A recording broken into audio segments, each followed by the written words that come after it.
1. A Course in Miracles, Text, Chapter 1, The Meaning of Miracles, Section 1, Principles of Miracles, Item 19. 1. Miracles make minds one in God. They depend on cooperation because the sonship is the sum of all that God created. Miracles therefore reflect the laws of eternity, not of time. 2. A Course in Miracles, Text, Chapter 18, The Passing of the Dreams, Section V, Beyond the Body, Paragraph 9. 2. The body is outside you, and but seems to surround you, shutting you off from others and keeping you apart from them, and them from you. It is not there. There is no barrier between God and His Son, nor can His Son be separated from Himself except in illusions. This is not His reality, though He believes it is. Yet this could only be if God were wrong. God would have had to create differently, and to have separated Himself from His Son to make this possible. He would have had to create different things, and to establish different orders of reality, only some of which were love. Yet love must be forever like itself, changeless forever, and forever without alternative. And so it is. You cannot put a barrier around yourself, because God placed none between Himself and you. 3. A Course in Miracles, Text, Chapter 29, The Awakening, Section 8, The Antichrist, Paragraph 9. 3. God has not many sons, but only one. Who can have more, and who be given less? In heaven would the Son of God but laugh, if idols could intrude upon His peace. It is for Him the Holy Spirit speaks, and tells you idols have no purpose here. For more than heaven can you never have.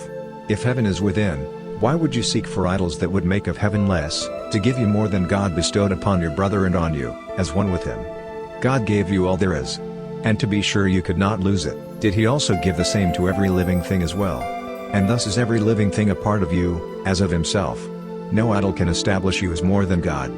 But you will never be content with being less. 4. A Course in Miracles, Workbook, Lesson 124, Let Me Remember I Am One with God, Paragraphs 1, 7, and 8. 4. Today we will again give thanks for our identity in God. Our home is safe, protection guaranteed in all we do, power and strength available to us in all our undertakings. We can fail in nothing. Everything we touch takes on a shining light that blesses and that heals. At one with God and with the universe we go our way rejoicing, with the thought that God Himself goes everywhere with us. We join in this awareness as we say that we are one with God. For in these words we say as well that we are saved and healed, that we can save and heal accordingly. We have accepted, and we now would give. For we would keep the gifts our Father gave. Today we would experience ourselves at one with Him, so that the world may share our recognition of reality. In our experience the world is freed. As we deny our separation from our Father, it is healed along with us. Peace be to you today. Secure your peace by practicing awareness you are one with your Creator, as He is with you. Sometime today, whenever it seems best, devote a half an hour to the thought that you are one with God. 5. A Course in Miracles, Workbook, Lesson 139, I Will Accept Atonement for Myself. 5. Here is the end of choice. For here we come to a decision to accept ourselves as God created us. And what is choice except uncertainty of what we are? There is no doubt that is not rooted here. There is no question but reflects this one. There is no conflict that does not entail the single, simple question, what am I?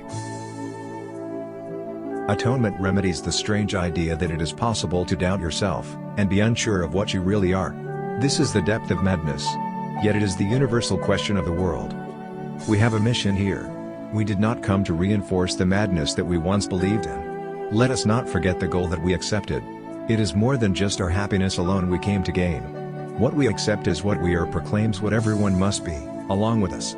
Fail not your brothers, or you fail yourself. Look lovingly on them, that they may know that they are a part of you, and you of them. This does atonement teach, and demonstrates the oneness of God's Son is unassailed by his belief he knows not what he is. Today accept atonement, not to change reality, but merely to accept the truth about yourself, and go your way rejoicing in the endless love of God. 6. A Course in Miracles, Workbook, Lesson 167, There is one life, and that I share with God. 6. There is no death because an opposite to God does not exist. There is no death because the Father and the Son are one. Death is the thought that you are separate from your Creator. Death cannot come from life. What seems to be the opposite of life is merely sleeping. When the mind elects to be what it is not, and to assume an alien power which it does not have, a foreign state it cannot enter, or a false condition not within its source, it merely seems to go to sleep a while. It dreams of time, an interval in which what seems to happen never has occurred, the changes wrought are substanceless, and all events are nowhere. When the mind awakes, it but continues as it always was. Let us today be children of the truth, and not deny our holy heritage. In His thoughts, which have no opposite, we understand there is one life, and that we share with Him, with all creation, with their thoughts as well, whom He created in a unity of life that cannot separate in death and leave the source of life from where it came. We share one life because we have one source. 7. A Course in Miracles, Workbook, Lesson 183, I Call Upon God's Name, and on My Own, paragraphs 1 and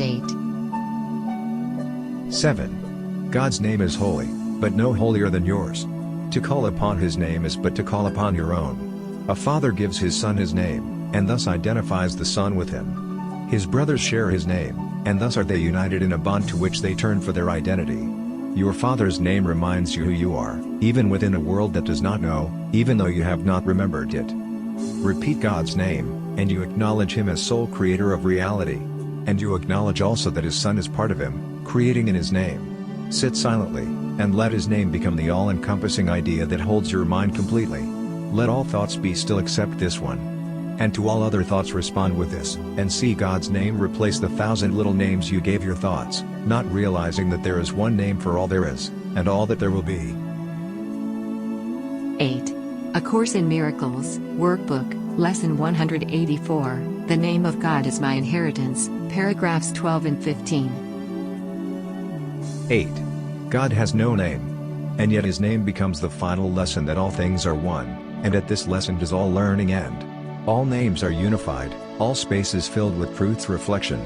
Every gap is closed, and separation healed. The name of God is the inheritance He gave to those who chose the teaching of the world to take the place of heaven. Father, our name is yours. In it we are united with all living things, and you who are their one Creator. What we made and call by many different names is but a shadow we have tried to cast across your own reality.